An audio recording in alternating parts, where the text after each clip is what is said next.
पनौती बहू।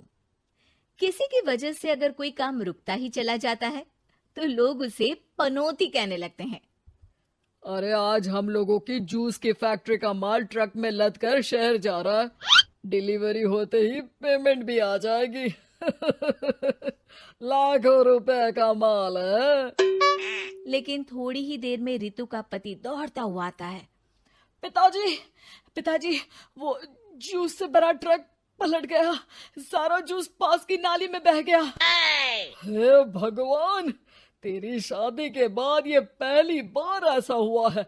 मैं तो बोल ही रहा था कि इस लड़की की कुंडली बनवा लो। देखा, आए दिन नुकसान। बेचारी रितु पर्दे के पीछे से ससुर की बात सुन रही थी, लेकिन करती भी तो क्या, कहती भी तो क्या। अरे रितु, क्यों उदास होती हो? मुझे भरोसा है तुम ही मेरे घर की लक्ष्मी हो। आई आई आई आई आई आई! अरे मेरे पैर में चोट लग गई है रितु, जरा चल डॉक्टर को दिखाते हैं। रितु सास के साथ डॉक्टर के घर जा ही रही होती है कि उसका पैर फंस जाता है और वो सास पर गिर जाती है।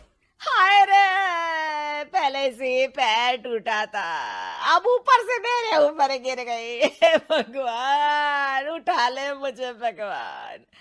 आये, आये, आये, कोई उठाओ तो मुझे। हाँ सासू माँ, लाइए हाथ दीजिए, यहाँ बैठिए, मैं पानी लेकर आती हूँ। अरे अब तो डॉक्टर भी चला गया होगा। अरे इस लड़की के कारण पता नहीं मैं अपने पैरों पर खड़ी भी हो पाऊंगी कि नहीं। माँ, बहुत घबराहट हो रही है। कल मेरी अपनी खुद की फैक्ट्री शुरू होने वाली है। पता नहीं कैसा रहेगा मेरे लिए बिजनेस। अरे क्यों नहीं बेटा, अच्छा होगा। इतनी लगन और मेहनत जो की है तूने, बस तेरी बीवी का मनहूस साया ना पड़े। अरे जब से आई है कुछ ना कुछ मनहूस होता ही चला जा रहा है। कैसी बात कर रही हो माँ? एक तो वो अपना घर परिवार छोड़कर हमारे लिए यहाँ आई है, और तुम हो कि। दिन बीतते हैं और एक दिन। निकल इस घर से, मैं कहती हूँ निकल। जब से यह लड़की मेरे घर की बहू बनी है, हर जगह घाटा, हर जगह नुकसान। कभी सास का पैर टूट रहा है तो कभी जूस का ट्रक ही गिर जा रहा है। अरे अब तो हद ही हो गई। मेरे बेटे का इतना भारी एक्सीडेंट कि वो कोमा में चला गया। वो तो शुक्र है कि जान बच गई। नहीं नहीं, हम ऐसी लड़की को अपने घर में रख ही नहीं सकते। अब तो रितु को भी लगने लगता है कि वो मनहूस है। वो चुपचाप घर छोड़कर निकल जाती है। चलते चलते रितु एक जंगल में झोपड़ी में पहुंच जाती है, जहां एक साधु तपस्या कर रहे होते हैं। आ गए बेटी, क्यों परेशान होती है? ये तो जीवन का नियम है। इंसान हमेशा नकारात्मक चीजों को ही सुनता, देखता और समझता है। किसी की अच्छाई उसे नजर ही नहीं आती। आपने मुझे बेटी कहा है तो शरण भी दे दीजिए बाबा। मैं आपका सारा काम कर दिया करूंगी, बस आपके जीवन में मेरे जैसी बेटी की वजह से कुछ बुरा ना हो। साधु आंख बंद करके मुस्कुराता है और रितु उनके घर की बेटी बन जाती है। पिताजी, भोजन तैयार है, आकर खा लीजिए। बेटा, जो भोजन तूने बनाया है उसमें सांप का जहर है, वो खाकर मैं मर सकता हूँ। नहीं नहीं पिताजी, खाना तो मैंने अपनी आंखों के सामने बनाया है, यहाँ तो कोई सांप आया ही नहीं। ठीक है, फिर ला मैं खा लेता हूँ। साधु खाना खाने जाता ही है कि खाना रितु के हाथ से गिर जाता है और वो खाना बिल्ली खा जाती है। बिल्ली उस खाने को खाती ही मर जाती है। नहीं पिताजी, मैंने खाने में जहर नहीं मिलाया। मुझे इस बात का पता नहीं पिताजी। मैं ये बात जानता हूँ। खाने में जहर का मिलना और इस खाने का गिरना, ये तो पहले से ही तय था। इसमें तुमने कुछ नहीं किया है बेटी। रितु समझ नहीं पाती कि क्या हो रहा है। वो रोने लगती है और साधु को अपनी सारी कहानी सुना देती है कि कैसे उसके ससुराल वालों ने उसे पनौती मान लिया था।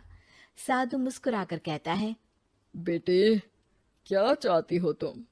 क्या तुम जीवन भर यहाँ रहना चाहती हो या फिर अपने ससुराल जाना चाहती हो? पिताजी, मैं ससुराल जाना चाहती हूँ क्योंकि वहां मेरी जरूरत है।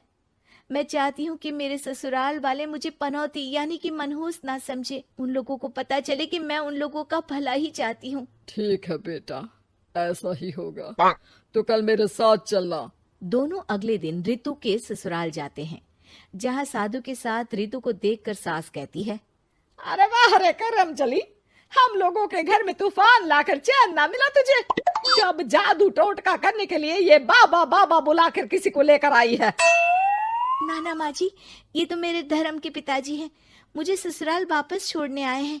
ये तो बस पिता का धर्म निभा रहे हैं। इन्हें कुछ मत कहिए। वाह जी वाह, 4 महीने बाद आज ही अपने पैरों पर खड़ा हुआ हूँ और ये मनहूस फिर से आ गई। इस बार क्या जान लेके जाएगी? अरे मेरी भी सिर्फ टांग में फ्रैक्चर था, अब ये आ गई है तो पक्का टांग काटनी ही पड़ेगी।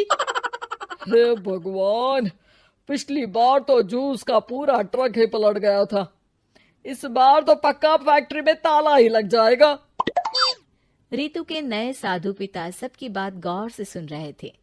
फिर वो बोल पड़ते हैं, मैं आप लोगों को कुछ दिखाना चाहता हूँ। वो साथ में गोला लाए थे। उस गोला में वो सबको कुछ दिखाते हैं। वो दिन दिखाते हैं जब जूस से भरा ट्रक गिरता है। पास के कुछ जानवर उस गिरे जूस को पीते हैं और वहीं मर जाते हैं। देखो, इस जूस में तुम्हारे फैक्ट्री के मैनेजर ने जहर डाला था। अच्छा हुआ वो ट्रक गिरा, वरना पूरा परिवार जीवन भर के लिए जेल में होता। हे भगवान, तब तो न जाने कितने लोगों की मौत हो जाती इस जूस को पीकर।